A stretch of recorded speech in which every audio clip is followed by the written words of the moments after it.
Hello friends, இந்த வீடியோவில் ஒரு சூப்பரான விளாக் தான் பார்க்க போகிறோம். ஆக்சுவலி இது வந்து 3 நாள் எடுத்த விளாக். வெள்ளக்கோவிலில் இருக்க வீரகுமார சுவாமி கோயில் தேரோட்டத்தை தான் நம்ம இந்த வீடியோவில் பார்க்க போகிறோம். தேரோட்டம் வந்து மார்ச் 8ஆம் தேதியிலேருந்து 10ஆம் தேதி வரைக்கும் நடக்குங்க. மாசி மாதம் வரக்கூடிய மகா சிவன்ராத்திரி அன்னைக்கு தான் தேர் ஆரம்பிக்கும். பெரிய தேரில் வந்து வீரகுமார சுவாமியும், சின்ன தேரில் வந்து செல்லாண்டி அம்மனும் இருப்பாங்க. பெரிய தேரை ஆண்கள் தான் பிடிச்சி இழுப்பாங்க, சின்ன தேரை மட்டும்தான் பெண்கள் பிடிச்சி இழுக்கணும். முதல் நாள் தேரை நிலப்பேற்றி வச்சுருவாங்க. நிலப்பேற்றி வச்சதுக்கப்புறம் பள்ளைய பூஜை நடக்குங்க. பூஜையில் வந்து எல்லாரும் அவங்க தோட்டத்தில் விளைஞ்ச தானியங்கள், நெல்லெல்லாம் கொண்டு வந்து வச்சு பூஜை பண்ணுவாங்க. பள்ளைய பூஜை அன்னைக்கு எல்லாரும் வீட்டில் பாசிப்பருப்பு இல்லைன்னா சுண்டல், கிழங்கு இதெல்லாம் வேக வச்சு சாமிக்கு படைப்போம். 2வது நாள் வந்து தேர் பாதி கோயிலை சுற்றி வந்துடும். 3வது நாள் ஃபுல்லாக சுற்றி வந்து நிலைக்கு வந்துடுங்க. 2வது நாள் நாங்கள் தேர் இழுக்கிறப்பவே போயிருந்தோம். தேரோட்டம் முடிஞ்சதுக்கப்புறம் பவளக்குடி கும்மியிலேருந்து கும்மியாட்டம் அரேஞ்ச் பண்ணியிருந்தாங்க.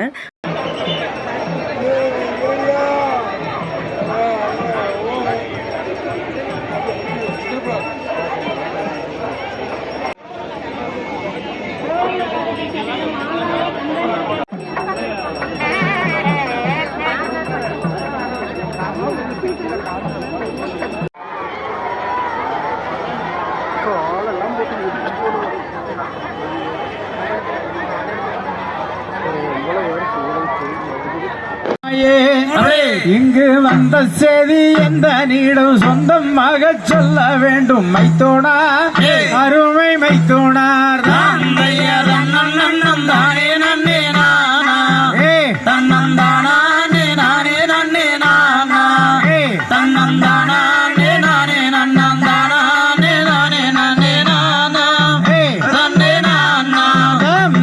கண்ணாதர்மர் முதலானோர் சுகம்தான். பின்பு அங்குள்ளவர் எவரும் நலந்தான்.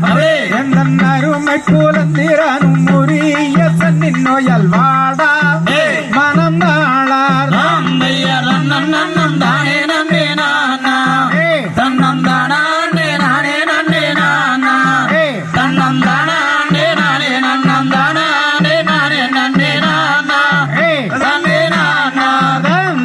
மதுரைக்கரசானகல்லே அவள் மைந்தன் பாடும் வீரம் அதை கண்டே. அந்த மண்ணும் வாராந்தர் மாறிக்கு உன்னீர் அம்மாயோலை ஒன்று எழுதா அள்ளி எழுதா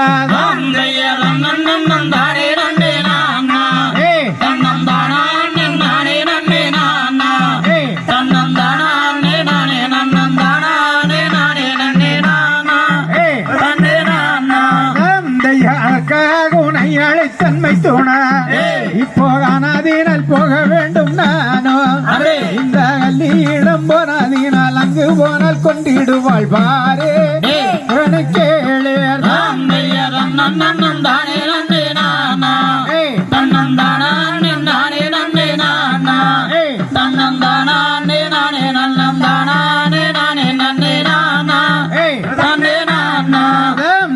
ஐந்து வருடம் மகன் நானோ அந்த கல்லியிடம் போகவில்லை மைத்தோனா.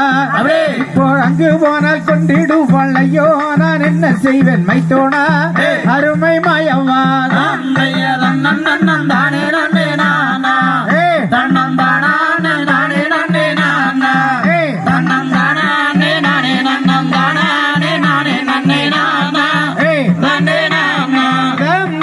இதற்கு நான் என்ன செய்வேன் சூனா. இனி என்னால் ஒன்றும் ஆகாதப்பா மைத்தூணா. இந்த இளையாளல் மிக்க கோபம் கொண்டால் தின்பொன்னேர் வேண்டாம் சொல்லை கேளும்.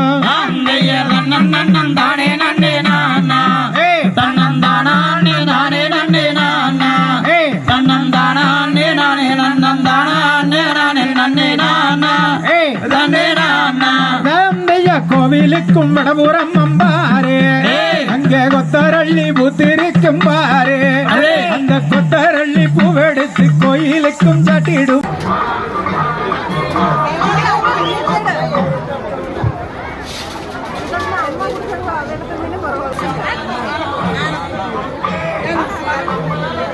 இந்த வீடியோ பார்த்துட்டு இருக்கப்ப நீங்கள் கண்டிப்பாக ஒரு விஷயம் நோட் பண்ணியிருப்பீங்க. பெண்கள் யாருமே கோயில் கருவறைக்குள்ளே போய் வீரகுமார சுவாமியை வணங்கக்கூடாது, வெளியிலேருந்து தான் வணங்கணும். இது வந்து இவங்க ரொம்ப வருஷமாக ஃபாலோ பண்ணிட்டு இருக்கக்கூடிய ஒரு ப்ராக்டிஸ்னே சொல்லலாம். பெண்கள் ஏன் கோயிலுக்குள்ளே போய் சாமியை வணங்கக்கூடாதுன்னு நிறைய பேர் வரலாறு போட்டிருப்பாங்க. நீங்கள் அதை பற்றி தெரிஞ்சுக்கணும்னு நினச்சிங்கன்னா கூகுள் இல்லைனா யூடியூப்பில் போய் செக் பண்ணி பாருங்கள். ஃபஸ்ட்டு 2 நாளுமே நாங்கள் தேரோட்டத்தை மட்டும் பார்த்துட்டு வந்துட்டோம். கோயிலில் வந்து சாமி கும்பிடல. சரி இன்னைக்கு கோயிலில் சாமி கும்பிட்டு போயிடலான்னு சொல்லிட்டு தான் காலையில் வந்தோம். 3 நாள் தேர் நடக்கும்லங்க. அப்போ வெள்ளை கோயிலை சுற்றிலும் இருக்கக்கூடிய சின்ன சின்ன கிராமங்கள்ல இருந்து மக்கள் எல்லாருமே சாமி கொண்டு வந்து தீர்த்தம் செலுத்துவாங்க. காலையிலேருந்து காவடி மாற்றி மாற்றி வந்துக்கிட்டே தான் இருக்கும். நாங்கள் போயிருந்த சமயத்துலேயும் 2-3 காவடி வந்திருந்தது.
அப்புறம் மதியம் வீட்டுக்கு வந்துட்டோம்.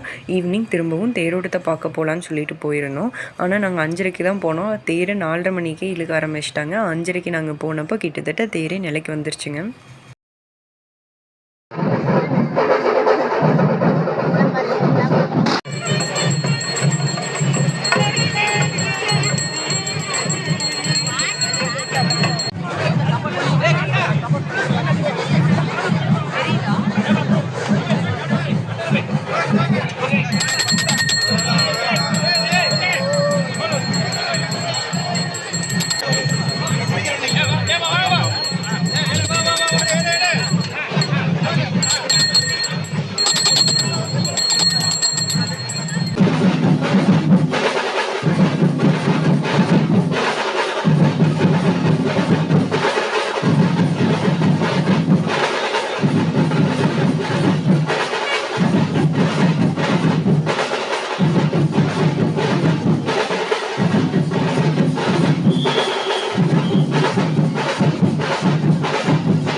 எல்லாம் அவனே தான் இது ஒன்று ஒருத்தர் கொடுக்கக்கூடாதுன்னு நினைக்கிறேன்.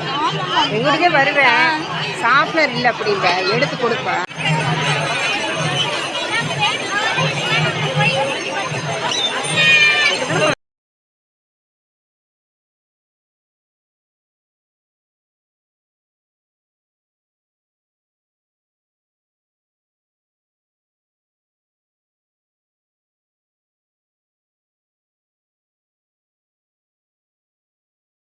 தேருக்கு வந்துட்டு தூரி இடமாக போனால் எப்படிங்க, அதனால் நானும் என் தங்கச்சியும் இந்த ஒரு ரைடுக்கு மட்டும் போயிட்டு வந்தோம்.